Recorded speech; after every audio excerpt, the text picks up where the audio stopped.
Tuan-tuan, cuba kita tengok hari ini tentang zina. Zina ni sekarang, mana ada orang pandang jijik. Zina ni wa maqtan wa sa'a sabila, fahisyah, benda yang sangat jahat, sangat kotor. Wa maqtan wa sa'a sabila, buruk sangat jalan dia. Mana ada orang anggap zina tu buruk sekarang? Yang orang anggap buruk ialah buang budak. Yang orang berzina, orang tak anggap buruk. Allah kata zina tu buruk. Hari ini zina orang tak anggap buruk.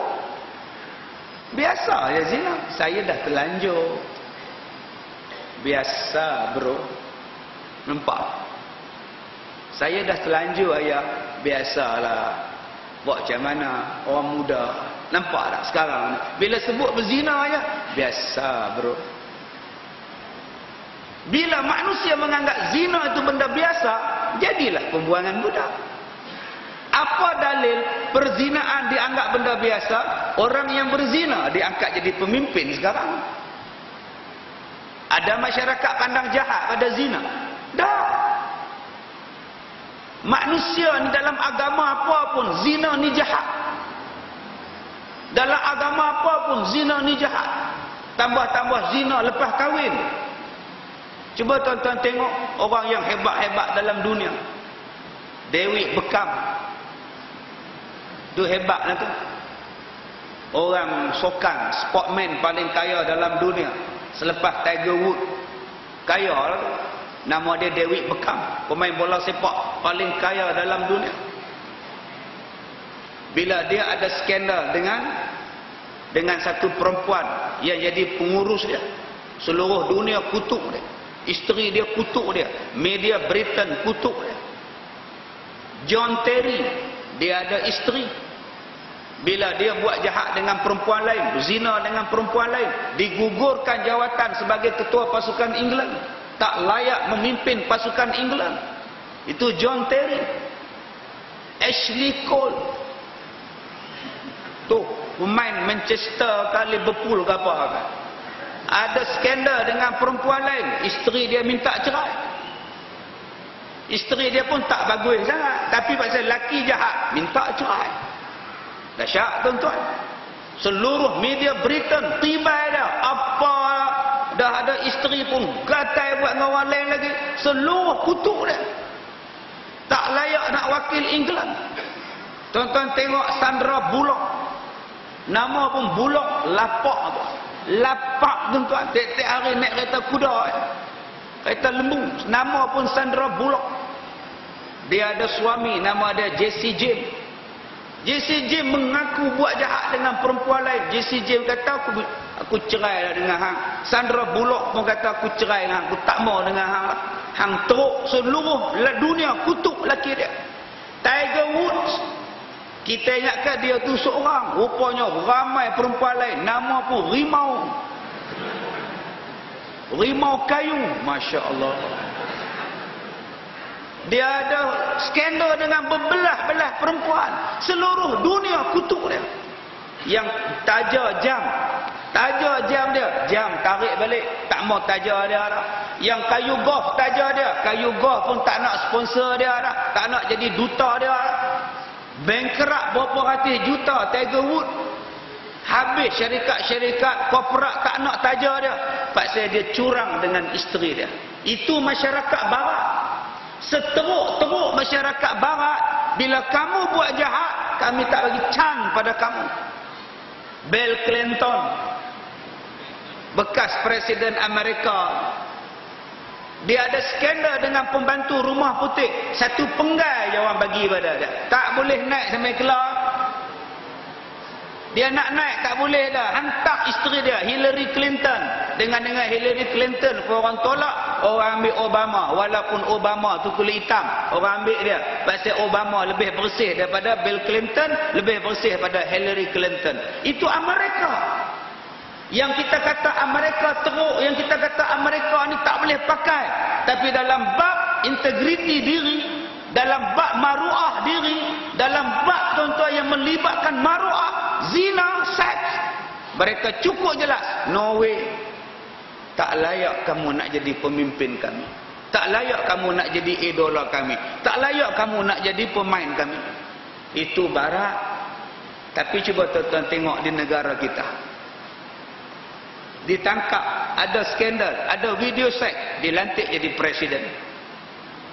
Dah nak jadi presiden, pandai-pandai pula minta supaya kota orang Melayu diturunkan 30%. Tuan-tuan kenal siapa dia? Nampak? Kaki zina diangkat sebagai pemimpin. Macam mana orang yang di bawah tak zina? Apa nak jadi tuan-tuan hari ini?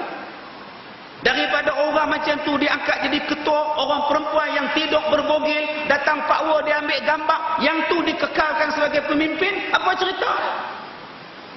Dan kita pula defend pula. Atas alasan apa? Atas alasan apa kita defend? Itu ialah maruah dia, itu ialah peribadi dia. Kita tak campur. Apa nak jadi ni tuan-tuan? Yang belah sini pun serupa, yang belah sini pun sama ya. Hak pakai serban pun serupa, hak pakai sokok hitam pun sama ya. Macam mana kadar zina tidak meningkat kalau masyarakat tidak menganggap itu adalah perbuatan keji? Oh, dia tak salah, dia tengah tidur, orang ambil gambar bogel dia. Masalah dia yang ambil tu jantan. Macam mana kamu orang Islam boleh duduk dengan orang bukan Islam dalam satu rumah, pasal apa berbogel? Tak ada integriti, pecat. Tak pecat juga. Dianggap sebagai biasa juga. Yang ni yang kita kena lihat tuan-tuan. Bila zina sudah dianggap sebagai satu perkara biasa, bila perlakuan seks yang sumbang ini dianggap sebagai satu perkara biasa, maka tak heran kalau hari ini tiap-tiap hari mayat budak dibuang. Sebab kita tidak menganggap itu sebagai satu kesalahan, kita cuma menganggap itu ialah peribadi dia. Dia tak ada campur dengan urusan politik dia. Sedangkan dalam negara barat yang kita katakan sudah tumbang itu pun, yang sudah tumbang sistem peradaban dia, masih lagi ada adab dia dalam nak jadi pemimpin, dalam nak jadi ahli sokan, nak jadi ketua keluarga dan sebagainya. Walaupun mereka bukan berada dalam negara timur, apatah lagi dalam sebuah negara Islam, tapi mereka masih lagi ada benda-benda itu yang dipegang oleh mereka. Tapi berbeza dengan kita di Malaysia. Asalkan dia parti aku, asalkan dia jemaah aku, dia buat salah macam mana pun, aku defend dia. Dia macam mana buruk sekalipun, dia belah mana perangai dia sekalipun, asalkan dia sokong belah aku, dia adalah geng aku, wajib aku pertahankan dia. Inilah yang dipanggil sebagai asabiah. Asabiah bukan mempertahankan bangsa. Asabiah ialah mempertahankan geng, mempertahankan jemaah, mempertahankan kumpulan. Walaupun buat salah, tetap aku defend kamu. Itulah nama dia asabiah. Asabiah bukan memperjuangkan bangsa semata-mata. Kalau bangsa tuan-tuan orang asli duduk dalam hutan, tidak dapat perlindungan, tidak dapat sekolah, tidak dapat jalan, tidak dapat elektrik, tuan-tuan perjuangkan supaya orang asli dapat elektrik, dapat jalan, dapat sekolah. Kami nak, saya sebagai orang asli, saya nak untuk masyarakat saya. Adakah itu asabiah? Tidak. Bukan asabiah itu. Asabiah ialah orang yang mempertahankan kumpulannya sendiri, walaupun kumpulan dia ternyata salah, dia tetap mempertahankan. Itulah nama dia asabiah. Jadi kita hari ini kita faham asabiah itu berjuang atas bangsa. Kalau bangsa tuan-tuan mundur, kalau bangsa tuan-tuan teruk, kalau bangsa tuan-tuannya ekonominya teruk, tuan-tuan berjuang untuk menaikkan ekonomi bangsa, itu bukan asabiah. Asabiah ialah memihak kepada yang tak betul. Ayat yang tu imam kita baca tadi, wala tarkanu ilal ladzina zalamu fatamassakumun nar. Itulah asabiah. Bila kamu cenderung kepada yang tak betul, kamu sokong pada yang zalim, itulah asabiah. Allah bagi peringatan, kalau kamu buat, neraka tempat kamu. Sekarang tuan-tuan kita lihat, semua penyelesaian tidak menggunakan Quran. Bila penyelesaian tidak menggunakan Quran, maka jadilah satu kesusahan kepada kita hari ini. Penyelesaian-penyelesaian itu kita anggap bahawa dia tidak ada di dalam Quran ataupun tidak dibawa oleh Nabi sallallahu alaihi wasallam. Maka timbullah kecintaan-kecintaan kecintaan-kecintaan yang tidak sepatutnya. Dalam bidang perubatan tidak menggunakan kaedah Islam, maka jadilah kerosakan. Dalam bidang ekonomi tidak menggunakan ekonomi Islam, maka jadilah kerosakan. Dalam bidang sukan tidak menggunakan sistem sukan Islam, maka jadilah kerosakan.